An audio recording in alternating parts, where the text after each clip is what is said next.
Hi everyone, welcome to those who have joined promptly at 2 o'clock, which I really appreciate. We've got 4 people online at the moment. Welcome to our very first episode of Self-Leadership Reading Club. My name is Ella Bates. I'm a master trainer. I own a corporate training business.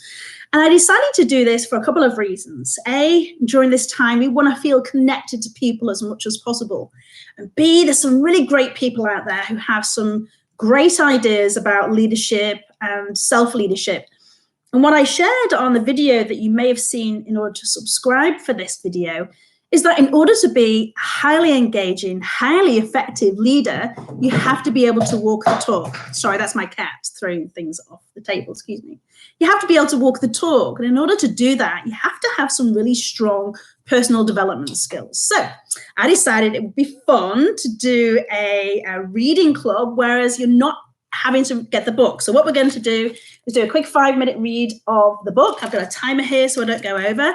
And then we're going to discuss some things, but I want you to listen out for a couple of things. I want you to listen out to level of difficulty, level of challenge that would be for you and what we're talking about, and what you can create in the future as a result of what we're reading. So for those who are on live right now, if you want to go into the comments here and just say hi, and let's see who we have. Beautiful. And if you're just going on a YouTube Live for the first time, if you are logged in, that's where you can put comments. We have Jackie Thomas from Canada. Hi, Jackie. Welcome, welcome. There's other people typing. Well, it is 1 minute past, so let me be really mindful of your time. Hi, Juliana. How are you? I'm loving these profile pics. They're pretty amazing. So for those who do want to go and get the book, if you want to, Jack Canfield's The Success Principles. I got this from the library right before all this happened. So if you're watching this recorded, please type in replay. The date is the 25th, I believe, of March. Who knows what day it is? So let's get cracking. So Success Principles. This book was designed by Jack Canfield. I've been on a few of his one-day sessions, experiences, to design to help you go for personal success, both in your professional life and your personal life. So you're going to find some really great tips here. But here we go. Success principle number 1, take 100% responsibility for your own life. Great quote here from Jim Rohn. You must take personal responsibility. You cannot change the circumstances, the seasons, or the wind, but you can change yourself. Pretty good quote, eh? One of the most pervasive myths in the American culture today is that we are entitled to a really great life, that somehow, somewhere, someone, certainly not us, is responsible for filling our lives with continual happiness, exciting career options, nurturing family time, and blissful personal relationships, simply because we exist. But the real truth, and the one lesson that this whole book is based on, is that there's only one person responsible for the quality of the life that you live, and that person is you. If you want to be successful, you have to take 100% responsibility for everything that you experience in your life. And this includes the level of your achievements, the results that you produce, the quality of your relationships, the state of your health, your physical fitness, your income, your debts, your feelings, everything. It's not easy. In fact, most of us have been conditioned to blame something outside of ourselves for the parts of our life that we don't like. We blame our parents. Sorry, let me just put the timer on here so I don't go over time. We blame our parents, the media, our bosses, our friends, our co-workers, the clients, our spouse, the weather, the economy, government, social media, everywhere else apart from ourselves. We never really want to look at where the real problem is. There's a wonderful story told about a man who's out walking one night and comes across another man down on his knees looking for something under a street lamp. The passerby inquires as to what the other man is looking for, and he answers that he's looking for a lost key. The passerby offers to help and gets down on his knees and helps him search for the key. And after a whole hour of fruitless searching, he says, "We've looked everywhere for it and we haven't found it. Are you sure that we've lost it here?" The other man replies, "No, I lost it in my house, but there is more light out here under the street lamp." It's time to stop looking outside yourself for the answers as to why you haven't created the life and the results that you want. For it is you who creates the quality of the life that you lead and the results that you produce. Maybe that's hard to hear. We'll discuss that in a second. To achieve major success in life, to achieve those things that are important to you, we must assume 100% responsibility for your life, because nothing less will do. Jack Canfield shares this really great story. I'm going to share it with you here. In 1969, only 1 year out of graduation, he had the good fortune to work for W. Clement Stone, who was a self-made millionaire worth about $600 million at the time. And that was long before all the dot-com millionaires came out in the 90s. But he was also America's premier success guru. He was the publisher of Success Magazine, author of The Success System That Never Fails. He co-authored a book with Napoleon Hill. And when Jack Canfield was completing his first week's orientation, Mr. Stone asked him if he took responsibility for my life. I think so, I responded. This is a yes or no question, young man. You either do or you don't. Well, I guess I'm not sure. Have you ever blamed anyone for any circumstances in your life? Have you ever complained about anything? Well, yes, I have. Okay, then, that means that you do not take 100% responsibility for your life. Taking 100% responsibility means that you acknowledge that you create everything that is happening to you. It means that you understand that you are the causes of all your experiences. And if you want to be really successful, and I know that you do, you will give up on blaming and complaining and take full responsibility for your life. That means all the results, the successes and the failures. This is a prerequisite for creating a life of success. It is only by acknowledging that you've created everything up until now that you can take charge of creating the future that you want. You see, Jack, if you realize that if you created your current conditions, then you can uncreate them and recreate them at will. Do you understand that? Yes, sir, I do. Are you willing to take 100% responsibility for your life? Yes, sir, I am. And I did. I really like this story. I've shared it a few times in my training courses. I'm going to read 2 more paragraphs, and then we'll get on to the discussion here about how you're feeling about this. And this is my cat called Henry. If you want to create the life of your dreams, then you are going to have to take responsibility for your life. And that means giving up on your excuses, your victim stories, all the reasons why you can't and why you haven't up until now, and all the blaming of outside circumstances. You have to give them up forever. You have to take the position that you've always had the power to make it different, to get it right, to produce that desired result. For whatever reason, ignorance, lack of awareness, fear, the need to be right, the need to feel safe, you chose not to exercise that power. And who knows why? It doesn't matter. The past is the past. All that matters now is that from this point forward, you choose, yes, it's a choice, you choose to act as if you are 100% responsible for everything that does or doesn't happen to you. If something doesn't turn out as planned, you will ask yourself, how did I create that? What was I thinking? What were my beliefs? What did I say or not say? What did I do or not do to create that result? And how do I get the other person to act that way? What do I need to do differently next time to get the result that I need?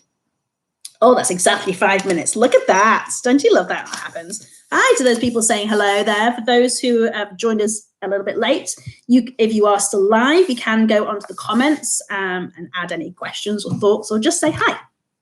So, how easy do you think it is? I'm rolling up the sleeves here. So let's get into some discussion here. I'm just going to set another timer because I want to make sure that I am very cognizant of your time here. Time is precious real estate right now. I'm probably taking a break from work. So thank you so much for spending this time with me. How easy do you think it is to take 100% responsibility for your life? Is it easy? Have you already decided to take 100% responsibility? Let's write something in the comments here. What are you thinking? Really like the concepts. Yeah, it's hard to hear that, isn't it? That you are 100% responsible for everything that's happening in your life, especially right now. We are in the biggest blame culture right now. We're blaming other countries. We're blaming the government. We're blaming other people for going outside. We're blaming people for going to work when they're sick. There's blame all over the place. But for how we're feeling, for how we're reacting in our own circumstances right now, we have to take 100% responsibility for those experiences and our reactions to them. I just I had a conversation with my friend over FaceTime, and we were talking about blame and about the very fact that I was feeling less than compassionate for a little while to other people. And I was challenged with that.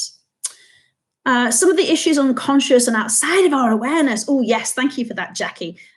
Jackie's a life coach, so this makes sense that you jumped on this one. Thank you, Jackie. You're absolutely right. Sometimes we're not even aware that we're blaming someone else for being a certain way. You know, the whole phrase of this is just the way I am, this is how I've grown up, and this is how it's always been, is not in my vocabulary. If you want things to change, if you have, you know, it's the classic needs analysis, right? What is the desired outcome and what's your current situation? Well, if you want to change it, you and you alone have to do all these things in between.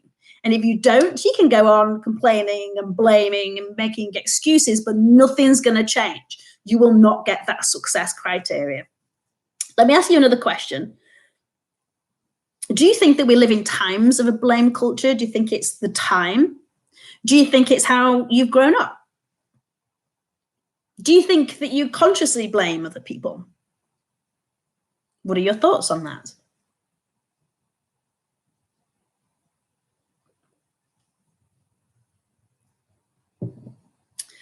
While people are thinking about that, I read a couple of things about blame, and I was chatting to my friend Jackie, actually. Hi, Jackie, who's actually also online here about this, of why we blame. So let's take for an example. Tony Robbins gives this really great example. Yes, and yes, I love that.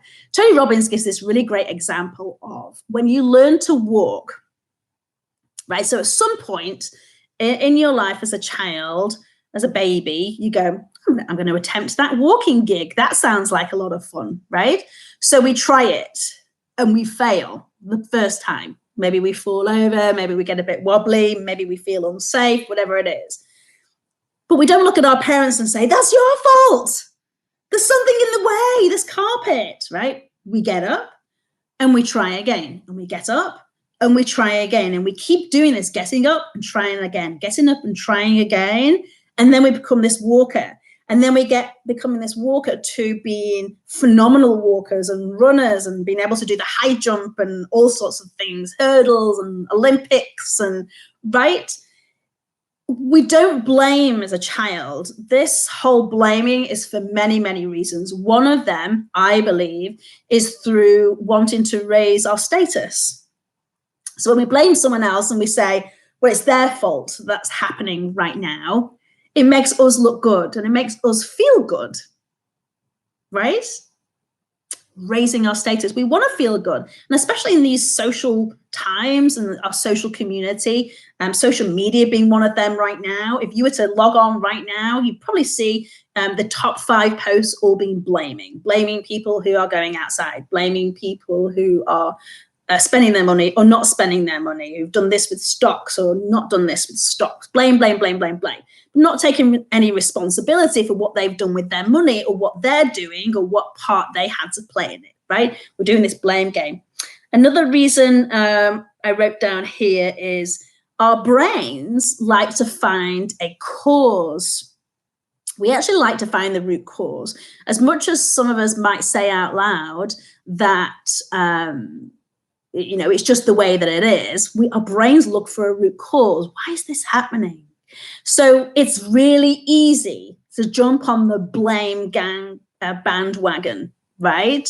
Oh, this is this person's fault. So let's take an example outside of the current situation, because I think there's enough of that being talked about. Turn you.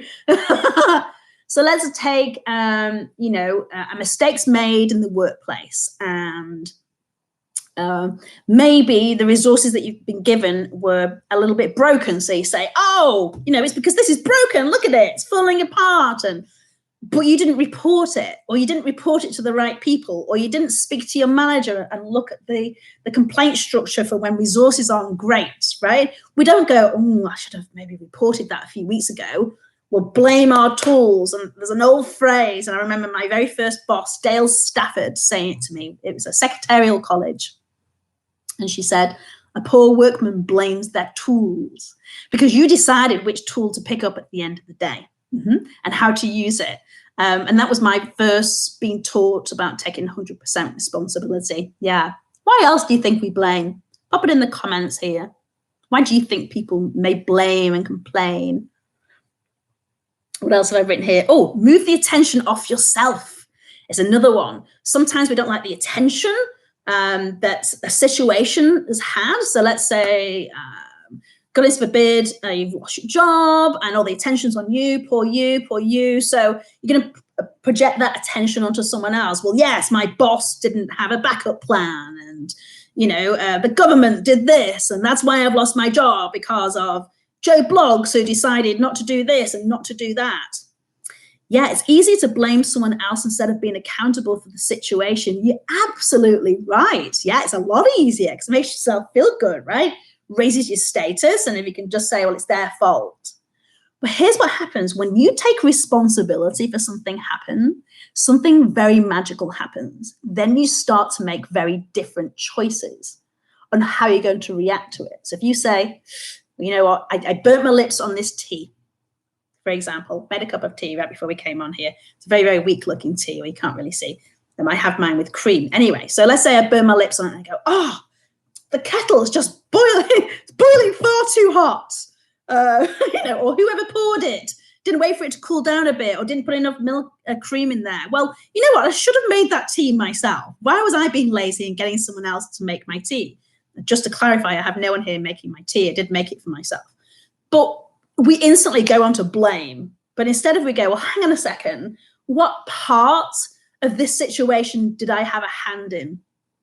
If, for example, I don't know, you've gone through a relationship breakup and, it was because of them. She did this, he did this, the kids did this, the in-laws did this. It's because I lost my job, because of the government, blah, blah, blah. Or you could say, well, maybe I had a part in that. Maybe I didn't look for the warning signs. Maybe I didn't spend enough time on the relationship. Maybe I spent too much time. Maybe I should have been focusing on my health instead. And when we start to reflect, we recognize that everything you're experiencing now is a result of all the decisions. It's a consequence of all the decisions that you've made. My room is beautiful. Oh, thank you. This is my front room. Can you tell I like the color blue and green? It's like the sea. I like my water. Thank you for sharing that. Yeah, it's super easy to blame. So myself and Jackie, she's on this call as well. So Jackie, please feel free to jump in on the comments if I say something that's not entirely correct. So I asked her, I heard this great phrase through NLP. If you want to know what NLP is, it's neuro-linguistic programming. It's about your inner chat, the monkey brain when you're talking to yourself, because our thoughts become reality. That's a whole other workshop right there. I said there's a really great phrase about projecting onto others. And I wrote it down here. And she says that perception is projection. I'm going to write this down into the chat. Perception is projection. Meaning whatever your reality is, we're going to project onto other people. And let me find my notes here from our call, Jackie. In fact, I'm just going to read it out. Jackie gave this really great example. I hope you don't mind, Jackie. Please tell me off if you don't want me to share this. I won't share anything personal. Blame as a function. So in a relationship, for example, if a child is very messy and doesn't really think about it when leaving garbage in their parents' car, when that same child gets in his own car, he all of a sudden says, no garbage in my new car. You may have reckoned this might seem really familiar to you. So I said, well, why does he do that? Is it because he was told off as a child? And he said it's a respect issue. The child failed to be respectful to the parent who asked that he clean up after himself. Okay. Then when he gets his own vehicle, he wants the respect that he neglected to give. So he's projecting the unresolved guilt for not behaving respectfully. Ooh. The old saying goes, when you point a finger at somebody, you have 3 fingers pointing back at yourself. Isn't that something? Thank you for sharing that with me, Jackie. Yes, when we reflect on our experiences, we learn to take responsibility. Therefore, we grow as an individual. Yeah, reflection. Thank you, Rowinda. Reflection is a great opportunity for you to kind of, look at what part. I wrote a couple of questions down that we can ask ourselves in any experience. If we're feeling something that we think, we're not taking that responsibility, we can say, let's move forward with this. The past is the past. But what steps do I need to take in order to get past this? What do I need to do? Not what am I going to go and tell my kids to do, my spouse, my cat, my business peers, right? What am I going to do to get past this? And yes, it's going to have an effect on other people. What can I learn from this right now? And how can I react differently? So, for example, if you're having anxiety over a situation like one that's happening right now, you would look at what is it that you're worrying about? What can you control? Let's start controlling that. Yeah, thank you, Jackie. Yes, absolutely. Reflection is paramount, especially to bring forth awareness. I just recently did a really cool leadership retreat out at Cedar Glen, beautiful place. And we talked about the art of reflection and the great things that come out of that. I'm going to wrap this up in just a second here because I did promise you just 20 minutes. But one thing that was said to me is during this particular time that we're live in, we should take the time to start journaling our thoughts. 2 reasons. A, when you reflect on it, how you're feeling, what you're thinking, what the consequences are, what you're experiencing, all of these things come from our choice. You can experience things by choice. If you're experiencing this beautiful sunlight coming through, I'm very lucky, I've got very, very big windows, this beautiful sunlight, maybe you're seeing that, or maybe you're like, oh, it's so bright. Oh, my office isn't as bright as this. This is rubbish. Or are you like, wow, I'm experiencing this beautiful sunlight I would never have got had I worked in my office, right? Journaling those things and thinking, why am I feeling like that? Am I blaming the sunlight for not being productive in my day? The second reason why you should journal this, history, and this is one of the journals I was bought, one of the greatest gifts you can give is time. Isn't that beautiful? Is we are documenting history right now.